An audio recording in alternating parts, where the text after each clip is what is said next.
Just want to say this happened this morning in Detroit.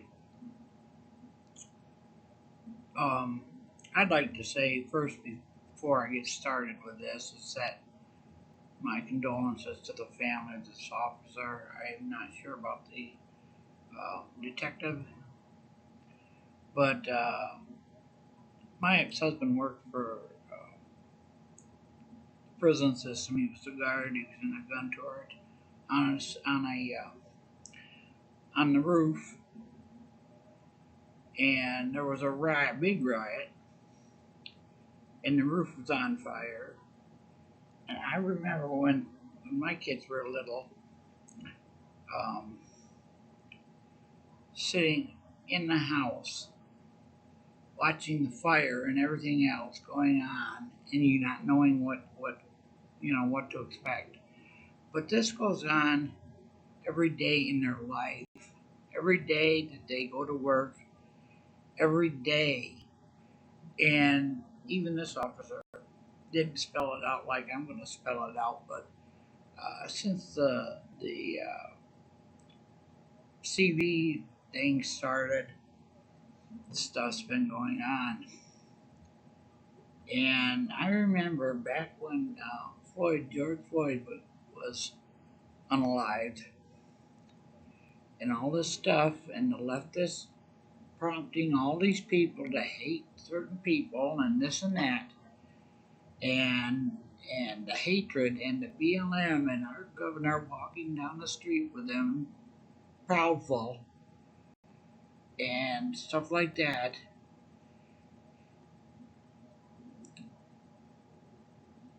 And she blows money on the school systems just for their stupid leftist programs and stuff like that. And I am so dang ticked off at these leftists and these radicals for the hatred that they've spewed among certain people in this country. And now, even though these people go to work every day that their lives could be taken, it's just gotten worse and worse ever since so and so got in here. And these radicals took over, these commies took over.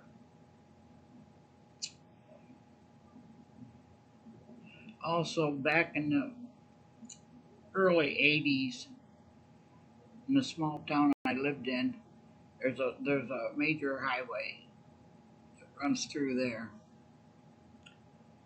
And one night, we got a knock on the door, and it was the detectives and police searching for individuals that had shot and killed a state trooper on the highway not too far from where we lived. And these were of the African American descent, not being racist or anything, but that's fact. This is a white town, and I mean that would be a shocker. I mean, we would see them if they came into the town at that time. But he laid, I mean, he was ambushed. It was a traffic stop, and he got out and walked up to the car and was shot and killed right there. There were four individuals in the car from Detroit that were doing illegal stuff in the first place, like drugs or something like that. And that state trooper laid there and died. No one stopped to even help him. People that my ex-husband, when he worked for as a guard, said that people that even if they're medical wouldn't stop. But you know why? Because of being sued. But I'm telling you, if you know anything about medical, if you are a doctor, if you are a nurse, or anything like that, I would not even worry about being sued. That would be my last thing. Is saving somebody's life is more important to me. And when you got these people spewing hatred all the time, and now they're trying to cover it up. Well, I didn't cover it up because I remember it and I seen it. And when I heard this today, not too long ago, they had that splash pad incident. This guy was from the same county. He was from a substation, just like the guy who was the first one that went to the splash pad. Could it be the same man? I don't know. But same county in just a few days. And it's sad, and it made me tears come to my eyes because these people that hate them like they do are going to be crying when there ain't any coming to save them. It just is, it's annoying. But I will play this and I'll stop my rant. I'm sad that this happened to this stem.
It's supposed to be playing, but it ain't.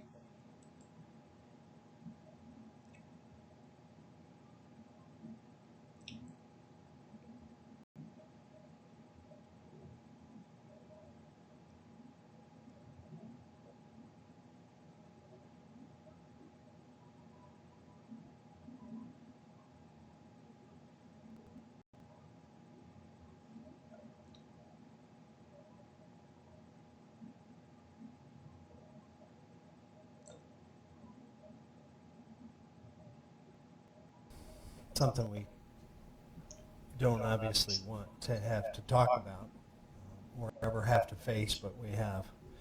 Uh, so I can just give you some of the basic information on the actual incident and probably refer follow-on questions to the Detroit Police Department. So somewhere between 1 and 5:15 yesterday, a car was stolen in Oakland County from Red Oaks Water Park. Our victim was a Rochester Hills resident. The Rochester Hills resident made follow-up contact with one of our deputies out of the Rochester Hills substation, which then ultimately looped in our auto theft unit that was actively looking for that recently stolen car. It was a 2022 Chevy Equinox. 3 detectives from our auto theft unit were actively searching for that vehicle in Detroit, and one of the detectives was behind the vehicle, located the vehicle, at which point the vehicle suddenly stopped. Again, this is all preliminary. This is what we believe happened at this point. Since it's an unmarked car, there's not dash cam or things like that. The car suddenly stopped. Individuals exited that stolen vehicle and opened fire on our deputy. It was an ambush. That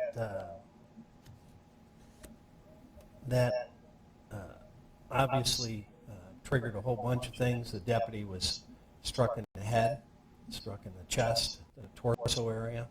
At 22:50, the officer down call went out, and obviously Detroit Police and MSP flooded the area very quickly. I'd like to thank and commend them for that. Chief White called me within minutes. Detroit Police and MSP helped set up a hard perimeter, and within that perimeter, 3 individuals were taken into custody. So again, anything further on that will probably come from DPD. But again, I'd like to thank DPD and MSP for their assistance in this terrible moment for us. Now the focus of this for us at this point, obviously in addition to getting justice from the criminal justice system, is how we support a family that's and an agency that's been crushed. You know, things like this are soul crushing. And,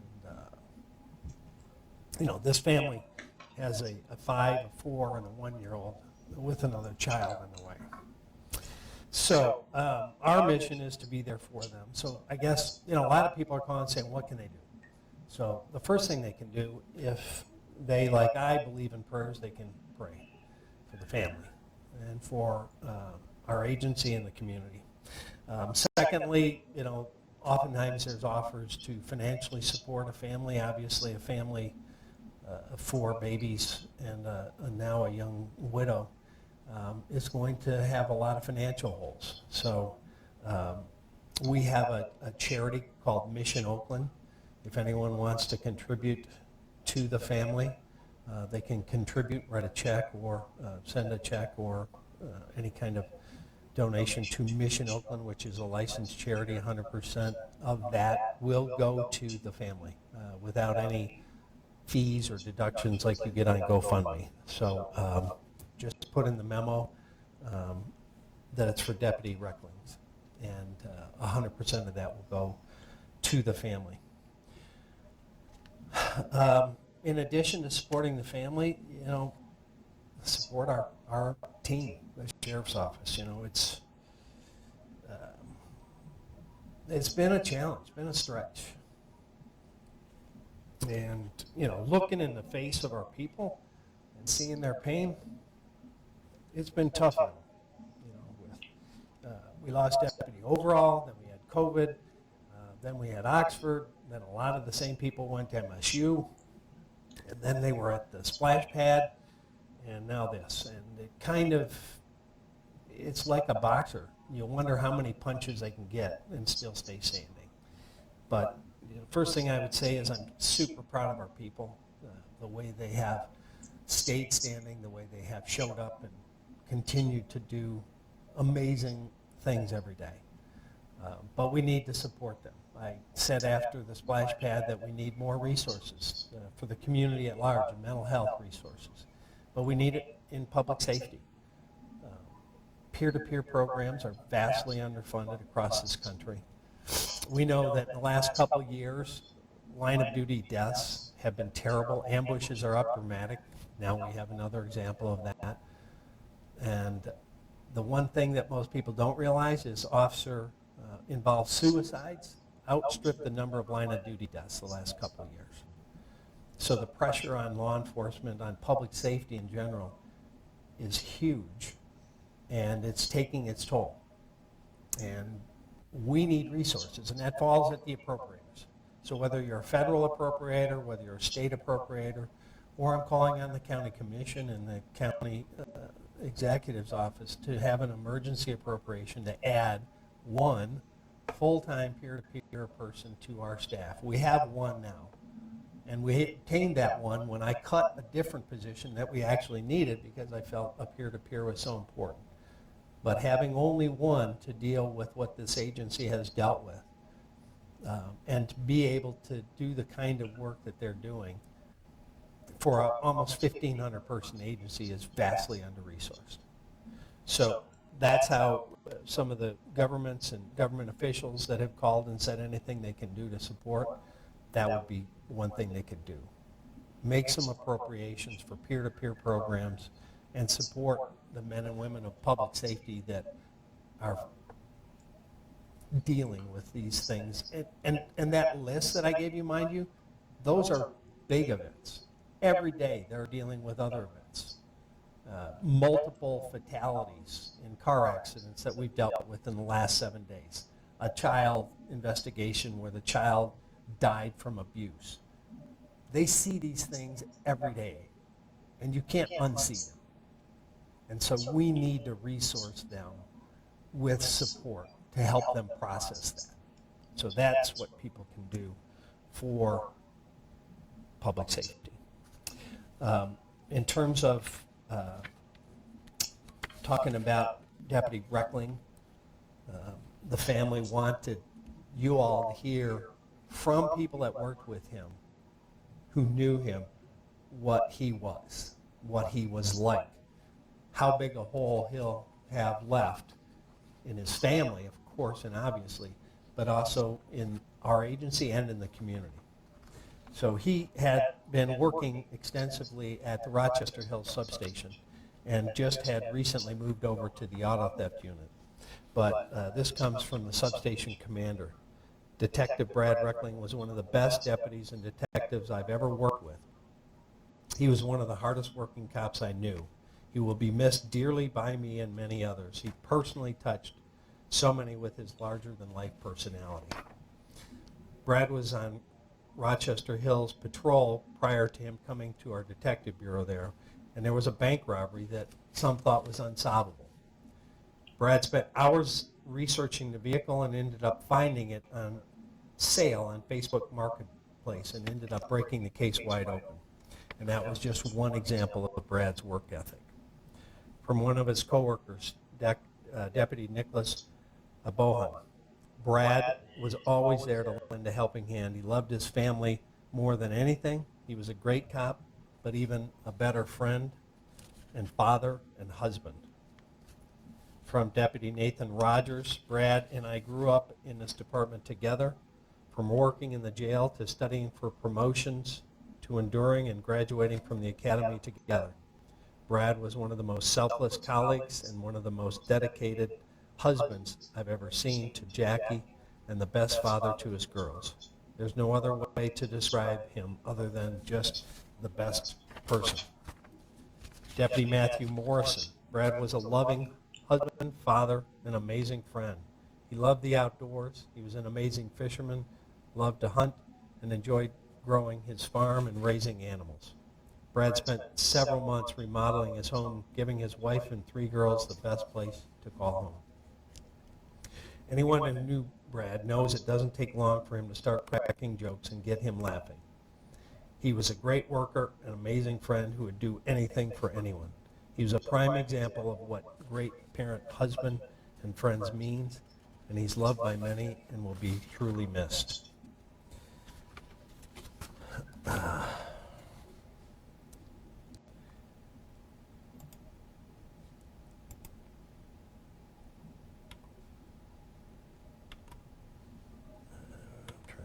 Display the slide for you. It's not working. I'll let you come up and so we're going to release a picture that the family suggested was most appropriate. For some reason I don't know.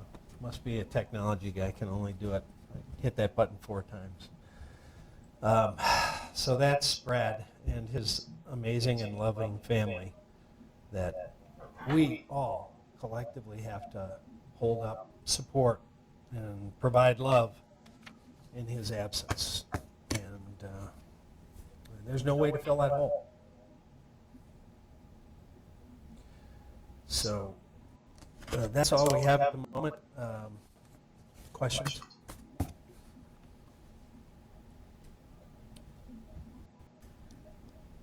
condolences to Sheriff Edna. I know you talked about some of the appropriations that you would like lawmakers to make for resources.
Yeah, I mean, we flew in a couple specialists who are an amazing team that help debrief public safety and military from crisis situations like what we just had at the Rochester Hill splash pad. Uh, they left on Saturday. It's, and there's no money in our budget for that, but we flew them in. I hope and presume the county will pay for that. But one way or another, we'll get it taken care of. We've already been in contact with them. You know, you can just see in the face and the eyes of our people how soul crushing this is.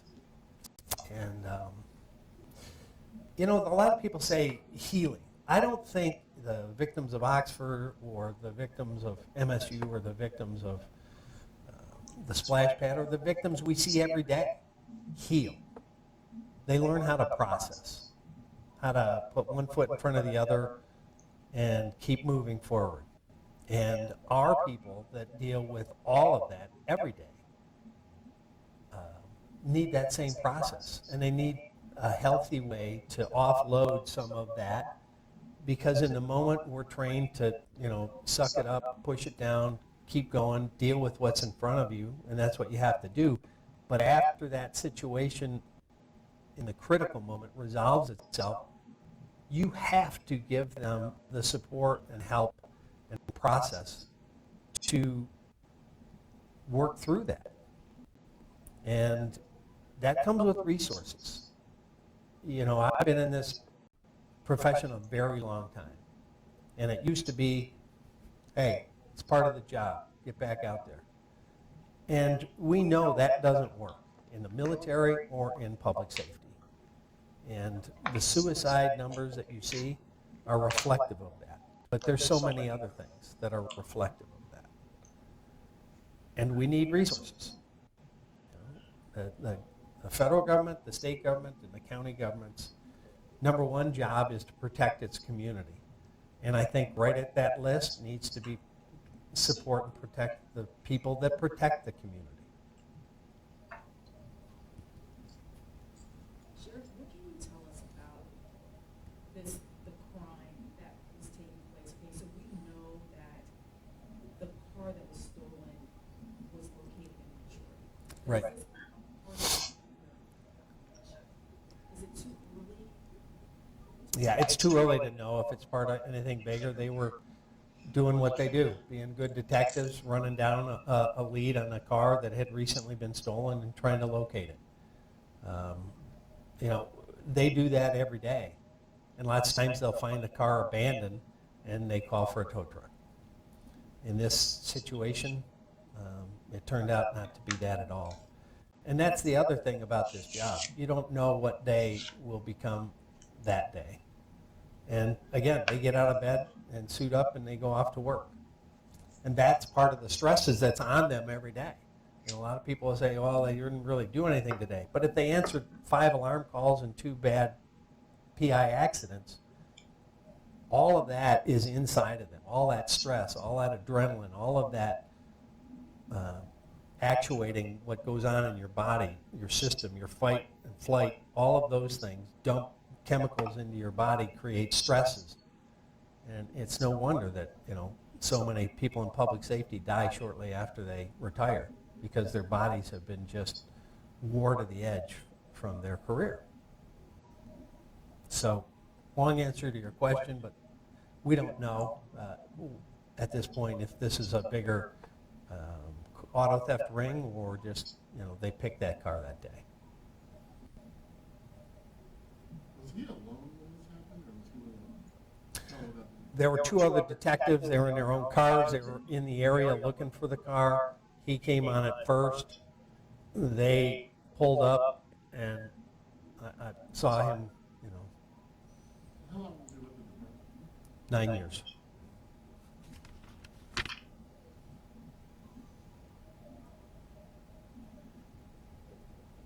I don't know. But what do you think happened that made these people get out of the car and ambush this deputy? Is it too early? I mean, just based on the initial investigation. You know, I can't get in their head, I can only surmise, given my years in police work, they felt they had been made, and that was their decision. To, instead of giving up or just running, to open fire on the lone deputy over a car. Yeah. How is this going to change the way you handle car theft, which is a pretty regular occurrence? You know, we're in a dangerous business. Obviously, you'd like to have 5 or 6 people there, but at that point, I think it evolved very quickly. And sometimes our world evolves quickly. Somebody pulls a car over and someone comes out shooting. You know, the only thing we can change is we can keep trying to train, give them better training, better equipment, more support, more deputies to work together, back each other up. But the reality is we have a dangerous, dangerous world, and we have men and women that are willing to go in and face that evil down. And sometimes, you know, things like this happen.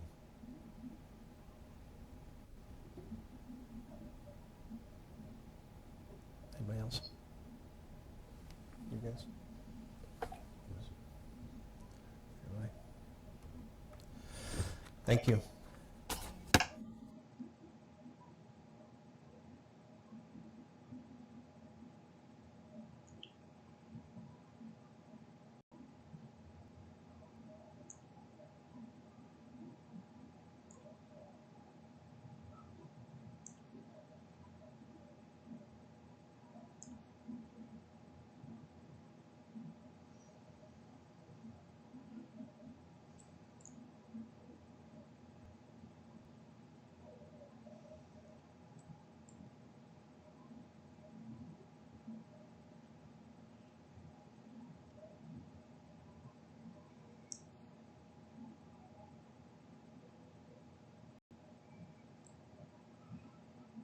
Okay.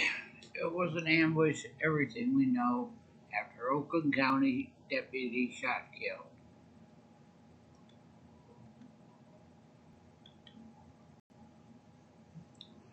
Oakland County, Michigan, Oakland County Sheriff's deputy was shot and killed on Saturday, or on Saturday night was ambushed or remembered by colleagues as a third working cop and was dedicated father and husband. Oakland County Sheriff Michael Bouchard held a press conference at noon on Sunday, June 23rd, to provide information about the shooting to the public. Bouchard said that Deputy Bradley Reckling was working for the auto theft unit and following a stolen vehicle in Detroit when the suspects opened fire, striking him multiple times and killing him. That is the stupidest thing a person for just a car. Reckling was among 3 deputies from the auto theft unit who was searching for a stolen 2022 Chevrolet Equinox vehicle had been stolen sometime between 1 p.m. and 5:15 p.m. from the Red Oaks Water Park in Oakland County on Saturday, June 22nd, 2024. Bouchard said Reckling unmarked car was an unmarked car when he located and began following the stolen vehicle, which means dash cam footage not available. The preliminary investigation indicates that the vehicle suddenly stopped. The people inside the stolen vehicle got out and opened fire on the deputy Reckling. He was struck multiple times, including in the head and torso. The car suddenly stopped. Individuals exited the stolen vehicle and opened fire on our deputy. It was an ambush that obviously triggered a whole bunch of things. The deputy was struck in the head, struck in the chest, the torso area at 2250. The, uh, that must be the time. The officer down call went out, obviously. Detroit police and MSP flooded the area very quickly. I'd like to think and commend them for that, Bouchard said. The officer down call went out 10:50 p.m. Detroit police and Michigan State Police rushed to the scene and set up perimeters. 3 people were arrested within the perimeter. Bouchard said more information about the suspects will come from Detroit police. Bouchard calls for support funding the mental health. Bouchard for more resources, uh, assist staff with mental health. Looking in the face of people and seeing their pain, it's been tough on them. You know, we lost Deputy Eric overall, then we had COVID. When the Oxford, then a lot of the same people went to MSU. Then they were at the splash pad. Now this, and it kind of, it's like a boxer. You wonder how many punches they can get still by still stay standing. But the first thing I'd say that I'm super proud of our people, the way they have stayed standing, the way they have showed up and continued to do amazing things every day. But we need to support them. I said after the splash pad that we need more resources for for the community at large, mental health resources, but we need it in public safety. Peer-to-peer programs are vastly underfunded, yep, across the country. We know that in the last couple of years, line of duty programs are vastly underfunded across the country. We know that the last couple of years, line of duty deaths have been terrible. Ambushes are up dramatic. Now we are another example of that. The one thing the most people don't realize that officers involved include suicides outstrip the member of the duty deaths. The last couple of years, so the pressure are on law enforcement, on public safety in general, is huge, and it's taking its toll. And we need resources. Bouchard called on government officials to offer more funding for the responders. He called on the commission and county executive's office to have an emergency appropriation to add one more full-time peer-to-peer person to their staff. He said they currently have one now, and the reason they have it because he cut another position. He said to only have one peer-to-peer person on staff for the uh, almost 1,500 people or person agency means the department is vastly under resourced.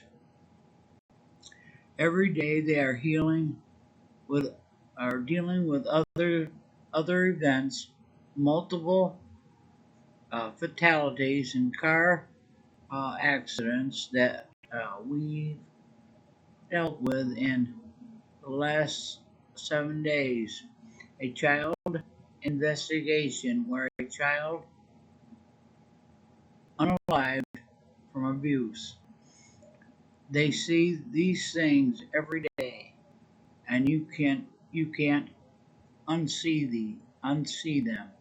And so we need to resource them with support to help them process that. So that's what people can do for public safety. Remembering Deputy Bradley Reckling. According to Bouchard, Reckling has a pregnant wife, 1-year-old child, 4-year-old child, and 5-year-old child. His family wanted the public to hear from people who worked with Reckling and knew who he was and what he was like.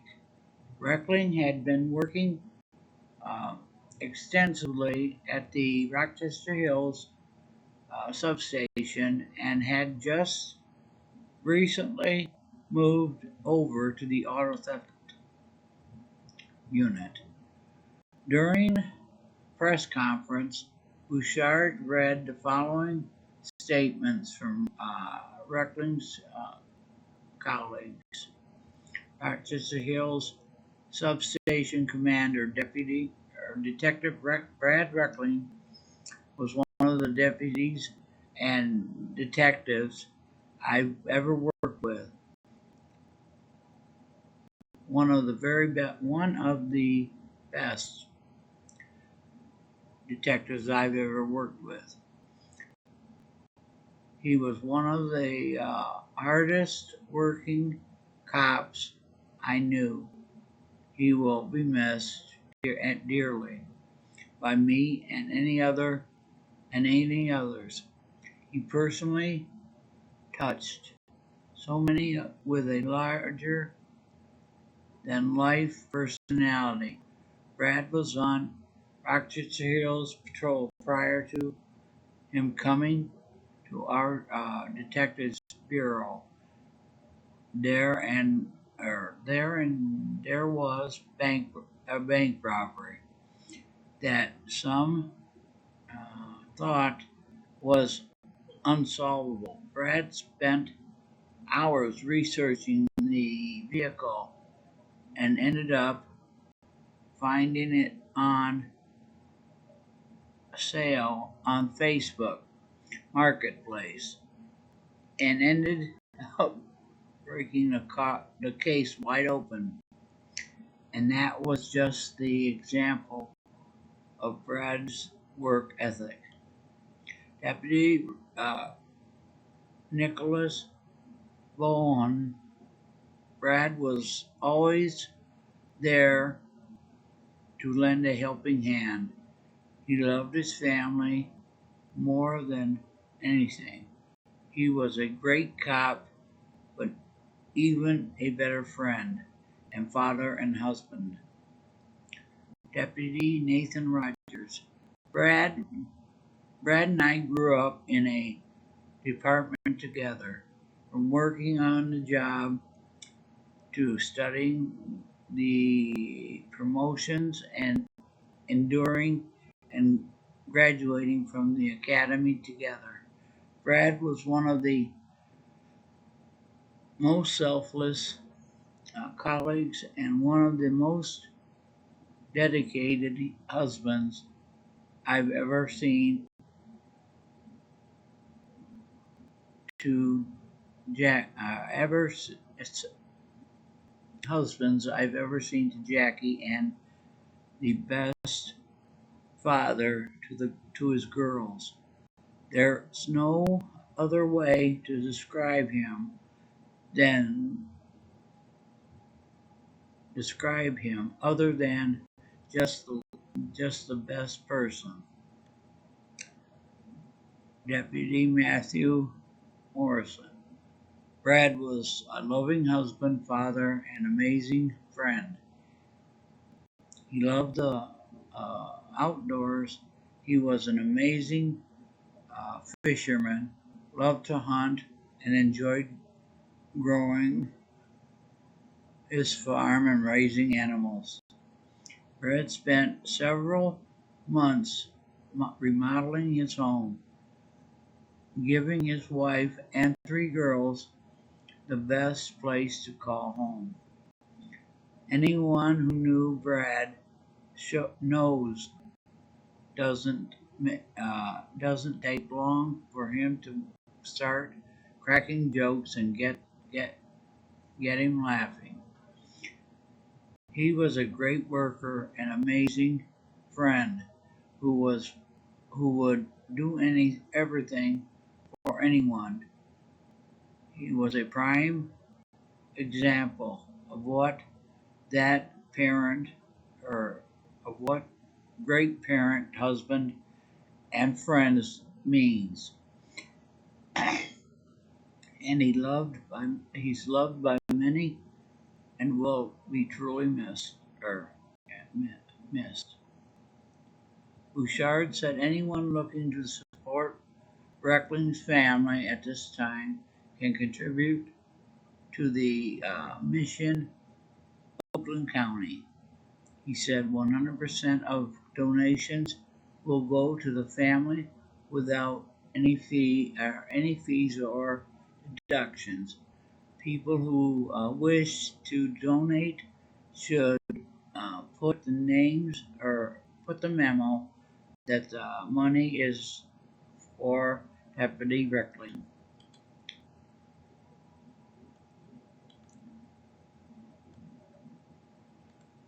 Kind of makes you sick. All because of a car. That's how much it is and what's going on today. It's time to wake up, smell the coffee, and it's time for the governor and the U.S. government to do something about this. Instead of spending money on foolishness, a fool and his money is soon parted.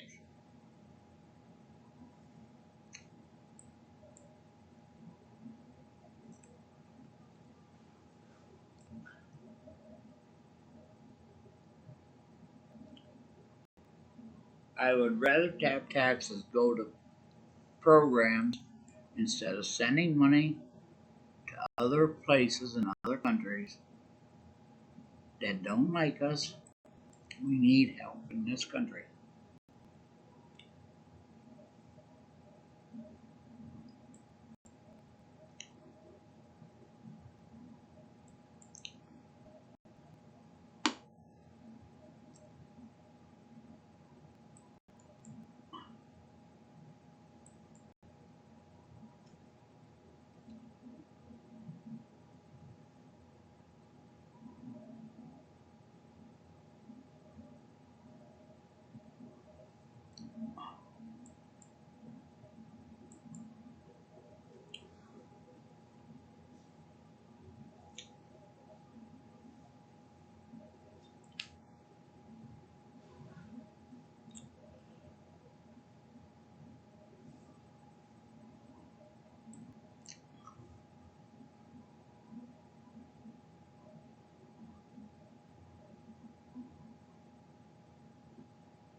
Okay, with that said, I really am truly saddened by what this country has really become since the beginning of 2021.